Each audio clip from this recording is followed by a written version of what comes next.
Ehi, dico a te, vuoi un apparecchio acustico a costo zero?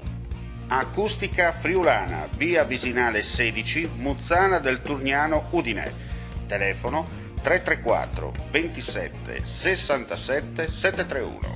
Test dell'udito direttamente a domicilio, semplice e veloce. Pagamenti su misura. Non aspettare di non sentire.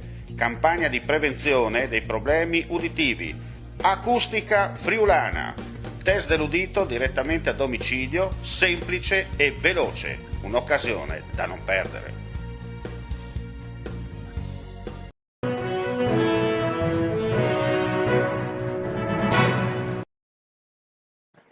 Un cordiale saluto gentili amici e amiche, ben ritrovati con l'informazione su friulitv.net. Apriamo subito con il primo servizio, ci spostiamo in Carnia, nella zona industriale di Amaro, dove c'è stata la visita del presidente Federica.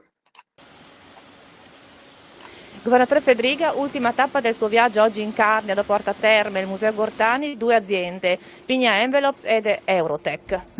Sì, due aziende ovviamente di settori molto diversi fra di loro, ma che fanno vedere anche quanto questa terra, non soltanto per la parte turistica, naturalistica, culturale, ma anche di impresa è forte e noi dobbiamo saperla valorizzare.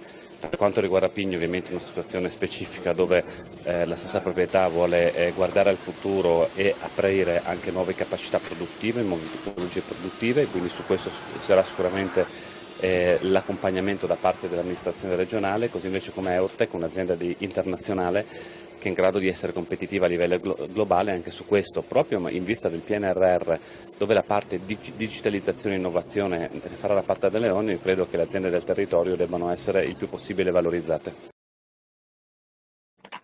E adesso ci spostiamo ad Aquileia con gli eventi che sono organizzati ieri anche in occasione dei Santi Patroni. Un'occasione preziosa per riflettere assieme e propiziare momenti di dialogo per cominciare a costruire la pace di cui c'è una fame lacerante nel vicino Oriente e nel mondo. Va ringraziata la perseverante e lungimirante iniziativa dell'Arcivescovo di Gorizia, che ridà ad Aquileia un ruolo autorevole e centrale nell'elaborazione di idee, come nell'attuale circostanza che dedichiamo a Gerusalemme assieme al suo patriarca Pizzaballa, un modo attuale e concreto per onorare Ermacora e Fortunato, santi per tutti i cristiani e simbolo di unità della fede. È il pensiero della senatrice Tatiana Roic del PD, esternato ad Aquileia, dove si trova in occasione dell'Ectio Magistralis del Patriarca di Gerusalemme e dei Latini, Monsignor Pier Battista Pizzaballa, sul tema Chiedete pace per Gerusalemme nell'ambito delle celebrazioni per i santi Ermacora e Fortunato. E adesso parliamo di iniziative a Udine, per la precisione, perché dopo molti mesi di inattività a seguito degli eventi pandemici, riprende la rassegna culturale Vox Populi, percorsi di fede, storia e attualità, organizzata dal Comitato regionale dell'AICS in collaborazione con diverse associazioni, tra cui il Circolo Quintino Sella. In allegato, come vedete, la mostra storico-documentaria sulla Reggia Marina, militare italiana, visitabile gratuitamente fino al 18 luglio prossimo a Udine, e poi due appuntamenti che riguardano il turismo sostenibile nell'ambito culturale, la presentazione di un volume sulla nobildonna friulana Giuliana Savorgnan Strassoldo.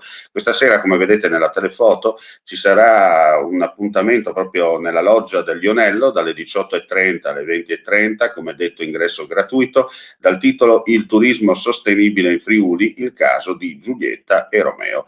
Un'importante iniziativa da non perdere. Adesso parliamo di calcio e poi concludiamo, perché dopo i test atletici e controlli anti-Covid della scorsa settimana è iniziato il ritiro dell'Udinese, gli ordini del tecnico Luca Gotti. All'appello chiaramente mancano i giocatori, tra cui Molina, fresco vincitore della Coppa America con l'Argentina, con dagli ex ormai compagni di squadra Musso, ceduto all'Atalanta, e De Paul, che da ieri è ufficialmente all'Atletico Madrid, oltre chiaramente agli altri giocatori impegnati con le varie nazionali nell'Europeo. Per l'intera settimana i calciatori affronteranno doppie sedute con allenamenti in campo con la palla al centro sportivo Bruseschi. Gli atleti si fermano tutto il giorno allo stadio, ma in questa fase tornare a dormire a casa. Sabato prossimo in programma la prima amichevole, verrà svelato entro la giornata odierna l'avversario. La seconda parte del ritiro partirà dal 19 luglio e si svolgerà a St. Veit, nella regione austriaca della Carinzia, dove l'Udinese si fermerà fino al 1 agosto. E con questa notizia chiudiamo qui la nostra pagina informativa. Grazie come sempre per la visione e l'ascolto. Vi diamo appuntamento più tardi, intorno alle 11:30 per la precisione, quando saremo in diretta con uno speciale dedicato all'agricoltura. In collegamento ci sarà il presidente del consorzio di bonifica pianura friulana, anche per capire insomma l'andamento per quanto riguarda il discorso dell'irrigazione, vista la situazione di siccità in corso. Grazie come sempre per la visione e l'ascolto, appuntamento a più tardi. Vuoi assaggiare una birra dove al suo interno scopri la specialità tipica friulana? Lumi Beer, il prodotto ricavato in 20 ettari di terreno coltivato orzodistico, biodiversità, performance ambientale. Lumi Beer nelle sue 5 versioni disponibili, 4 per consumo veloce e dissetante e la versione Magnum per intenditori. Lumi Beer si abbina a qualsiasi palato. Lumi Beer è un prodotto esclusivo Azienda Agricola Pancera, il buon seme, i buoni frutti.